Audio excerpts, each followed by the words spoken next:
Good morning বন্ধুরা, আশা করছি যে যেখান থেকে আমার ভিডিওটা দেখছেন সবাই ভালো আছেন, সুস্থ আছেন।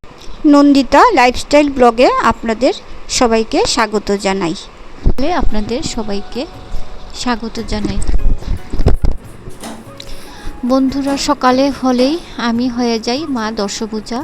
মা দশভুজার মতোই আমার 10 হাত দিয়ে মনে হয় সব কাজ যেন শেষ করতে পারি, সেই একটা টেনশন সবসময় আমার মধ্যে থাকে অফিসে যাওয়ার আগে অবধি।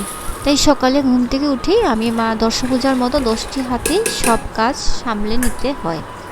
এই সকালে ঘুম থেকে উঠেই বাসি কাজ সারলাম। আর আজকে বন্ধুরা আমার কি রান্না আমি করলাম, সেই রান্নাগুলি আজকে আপনাদের সাথে আমি শেয়ার করছি। তো প্রথমেই মা অন্নপূর্ণাকে একটু ধূপধুনো দেখিয়ে দিলাম, কারণ এটা তো আমি প্রত্যেক দিনই করি।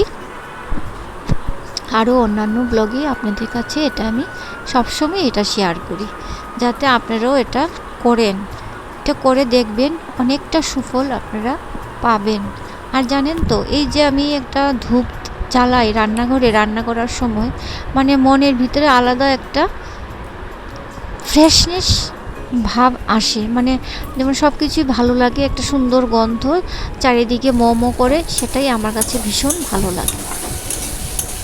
তাই আজকে এই যে দশভুজার মতো আমি 2 দিকেই কড়াই বসিয়ে দিলাম।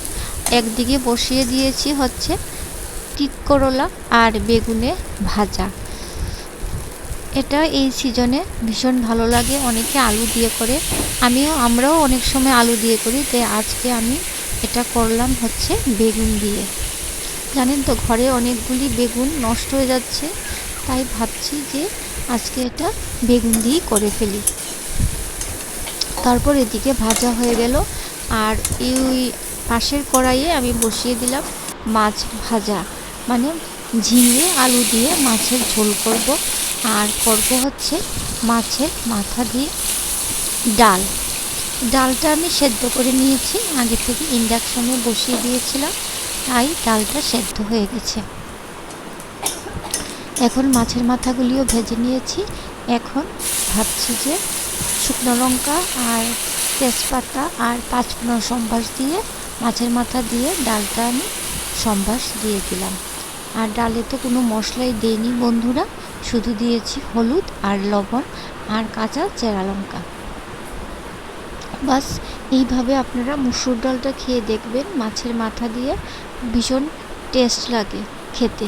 গরম গরম ডাল, এর সাথে একটা তরকারি বা ভাজা হলে আর কিছুই লাগে না সকালবেলা খাওয়ারে। তারপর যাই হোক, এখন আমি রান্না করব হচ্ছে ঝিঙে আলু দিয়ে মাছ দিয়ে ঝোল।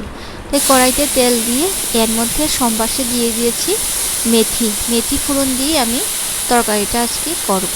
তারপর ঝিঙে আলুগুলি কেটে নিয়েছিলাম, সেই ঝিঙে আলুগুলি দিয়ে দিলাম। আর তার মধ্যে এমন কোনো মশলা দেব না বন্ধুরা, শুধু দেব হচ্ছে হলুদ গুঁড়া, জিরা গুঁড়া, ধনিয়া গুঁড়া আর আদা বাটা আর লঙ্কা বাটা, আর লবণ তো দেওয়াই হবে, এটা তো প্রত্যেক তরকারিতেই দিতে হয়। যাই হোক, এই মশলাগুলি দিয়ে আমি তরকারিটাকে ভালো করে সাঁতলিয়ে নেব। তরকারির যত ভালো মশলাটা যত ভালো সাঁতলানো হবে, ততই তরকারির টেস্টটা বাড়ে বন্ধুরা। তারপর তরকারির টেস্টটা বাড়ে, আর আমি তাই ভালো করে সাঁতলিয়ে নিয়ে তারপর এর মধ্যে দিয়ে দেব ঝোল। আর ঝোল দিয়ে আমি চলে যাব অন্য কাজে, কারণ আমি তো বলেছি আমি দশভুজার মতো 10 হাতেই কাজ করি, সব দিকটা সামলাই। আর এদিকে ঝোল দিয়ে ঢেকে চলে গেলাম বড় ঘরে। সেটা আর আমি ক্যামেরায় বন্দি করলাম না, বড় ঘরে গিয়ে বিছানাটা তুললাম। তারপর এই তরকারি হতে হতেই আমি স্নান টান সেরে চলে আসলাম। আর তারপর রেডি হয়ে খেয়ে দিয়ে বেরিয়ে গেলাম আমার অফিসের জন্য। আজকে অফিসে যাওয়ার পথে কিছু দৃশ্য আপনাদের কাছে শেয়ার করছি। মানে আমার বাড়ি থেকে অফিস যেতে প্রায় 1.25 ঘন্টার মতো লাগে গাড়ি দিয়ে যেতে। সেই দৃশ্যটাই আমি প্রতিদিন এই দৃশ্যগুলি, মানে প্রকৃতির এই দৃশ্যগুলি দেখতে দেখতেই আমি যাই। মানে আমার ভীষণ ভালো লাগে এই দৃশ্যগুলি দেখতে। দেখুন কি সুন্দর সবুজে ঘেরা, মানে খুবই ভালো লাগছে।